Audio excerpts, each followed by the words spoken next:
Hello everyone! Hello po sa inyong lahat. Good day po, and my name is Miss Jess. At kung bagong bisita ka dito sa ating channel, welcome po and welcome back everybody. For today's video, masaya ko i-share sa inyo dito yung binili ko. Okay, yung ginagamit ko pa rin up to ngayon. Okay, na pants at to be honest, naubos ko na po yung Pond's facial foam. Ito yung may clay na kasama, attach ko na lang dito, pero mga sis, yun talaga superb yun. Ang bilis nun makakinis ng mukha. After you wash your face, talaga namang makikita mo talaga yung improvement ng skin texture mo agad-agad. Ngayon, hindi natin kasi na kumpleto pa yung pants, okay? So, ang ginagamit ko pa rin para maglinis ng mukha is yung ating Eskinol. Ito po yung pinaka-classic glow facial deep cleanser. Again, wala pong micro-peeling ito. Ito talaga is nakakalinis lang ng mukha natin, everybody. So, yan pa rin po yung ginagamit nating facial cleanser. So, after ko mag-facial scrub at saka mag-Eskinol, ang next na ginagamit ko for daytime is itong ating Bright Miracle Niacinamide 50 times Deep Repair Technology. Ito talaga mga sis, kung gusto mo yung totoo na makakapag-clarify, alam mo yun, makakapag-lift ng skin mo, as in makikita mo talaga yung pag-glow ng skin mo. Etong serum na to, kung hindi ako nagkakamali mga sis, parang na-mention ko yung price nito before is parang nasa 20 plus pesos, which sobrang mali ako. Sorry po, pasensya na po dun sa mga nag-expect ng sobrang murang funds para dito sa ating serum na Bright Miracle, kasi this cost 135 pesos. Chinek ko talaga, as in chinek ko sa drugstore, chinek ko sa mga SM talaga, yun talaga yung price niya. So maybe may ibang version to na nakuha ko before ng 25 plus or 20 plus pesos. Pero this one, yung 50 times niacinamide, ito talaga mga sis, is 135 pesos. Okay? So is this worth it? This niacinamide mga sis is sobrang worth it nito. Bakit ko nasabi? Kasi makikita mo talaga nagiging clear yung skin mo. So, for example, meron tayong mga old scars, yung mga napag-iwanan ng pimple, mga sis. Ito yung highly recommended natin. Kasi makikita mo talaga yung glow, magiging clear ng skin mo no, after using itong ating niacinamide. Kasi ito nga is deep repair talaga siya. So, like, if meron tayong mga napag-iwanan ng mga tagihawat, or yung mga may dark spots tayo sa mukha, mga sis, ito, this is a must have. Medyo mahal siya, oo, to be honest, as in, mas mahal talaga siya compare mo dun sa ibang mga pants na day cream, yung mga detox cream na available sa supermarket, everyone. Anyway, after kong gumamit ng 50 times niacinamide serum, everyone, ang sinusunod natin is itong day cream nila. And ito naman is advanced repair technology. Maganda rin to kapag lumalabas ka. Kasi for me, this has also SPF 18 PA++ already. And this one, ang consistency nito, kung hindi pa natin nakikita, pakita ko sa inyo, everyone.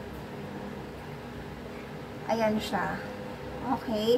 So, for me, ito is magaan lang din siya sa mukha.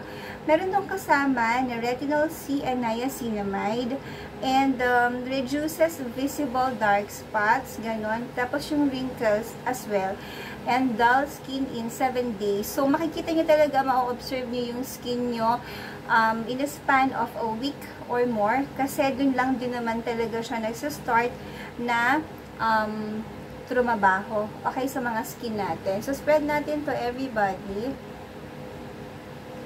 To be honest, wala tong white cast at all. Ayan siya. So, kapag nag-absorb yan sa skin nyo, maugat. Pag nag-absorb yan sa skin nyo, yun na talaga yun. So, hindi ka mag-worry na mag-white cast or mahirap siyang i-apply. To be honest, pwede ka naman talagang pumili dito sa dalawang to. Yung 50 times niacinamide or this one, yung day cream nila. And hexyl retinol naman siya mga sis. But for me, inuuna ko to and then next ko to. Minsan kapag sinisipag tayo at kung alam ko na ma-expose ako ng bonggang-bongga sa labas, I also use yung Pond's. Ito po yung pinaka-sunscreen Gluta-Boost nila. At ito lang po yung size na nakita ko sa mga supermarkets and leading drugstore nationwide. This one is 30 grams, everybody. 30 grams po yan siya. And SPF 50. So, maganda tong gamitin kasabay ng ating day cream. Kasi yung ating day cream has SPF 18 already plus SPF 50. So, kung medyo masipag-sipag kang maglagay sa mukha mo, I highly recommend na gumamit tayo ng sunscreen kasi sabi nilang ganun. This really helps a lot para doon sa may mga takot maarawan, as in takot masunog ang mga balat, everybody. Ito daw is 10 times more potent than vitamin C. So, makikita nyo talaga yung effectivity ng isang product after a week or more na paggamit nito. Okay. So, pakita ko sa inyo yung pinaka-itsura nito when you spread it sa mukha natin. Ayan. This costs 315 pesos for ilang grams ngayon. Sobrang babango ng Pond's product. Alam nyo, to be honest, hindi ako masyado naglo-look forward doon sa magiging effect niya sa skin. Okay, so aging na, 40 plus ka na, you really have to do something about your skin already. Pero ako, sa totoo lang, pag sinabi mong Pond's, ang talaga nagmamark sa akin yung pinaka-amoy ng Pond's. Yun din talaga yung nagiging reason kung bakit ako bumibili ng Pond's. Kasi ang bango-bango niya talaga. Again, this is 30 grams and this costs 315 pesos sa mga leading supermarkets nationwide. Ngayon, ayoko na siyang i-compute kasi kung i-compute ko siya sa dami ng nilalagay kong Pond's sa mukha ko, alam mo yun. But anyway, masasabi ko talaga na sobrang worth it ng Pond's products, everybody. So now, let's proceed po sa ating night cream, which is, may sachet kasing available to, but I think natapon ko na kasi ubos na. Ito po yung pinaka-night cream natin.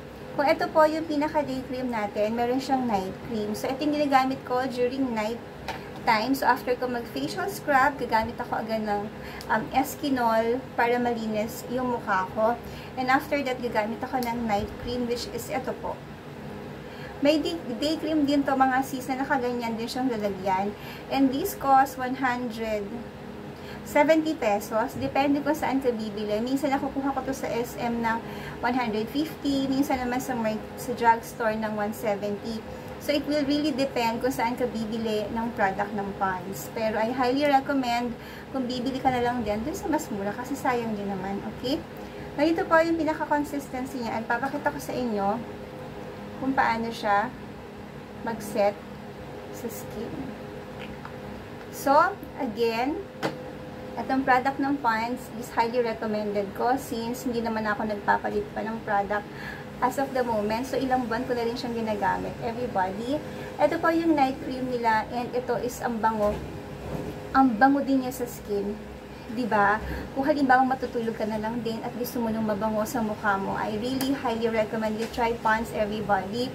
Plus, makikita mo yung effect nito as you use it every day. Syempre, magkakaroon talaga yan ng changes, everyone.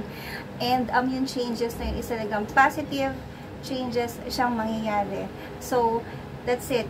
I think this one is worth talaga yung price niya. Again, sasabihin natin dito yung pinaka-presyo niya. This cost 135. Tama ba? Okay. And this cost 315. Again, yung isa pang day cream, this cost 80 plus pesos. Hindi kaya siya na-mention kanina. And this costs 150 or 170 pesos, everybody.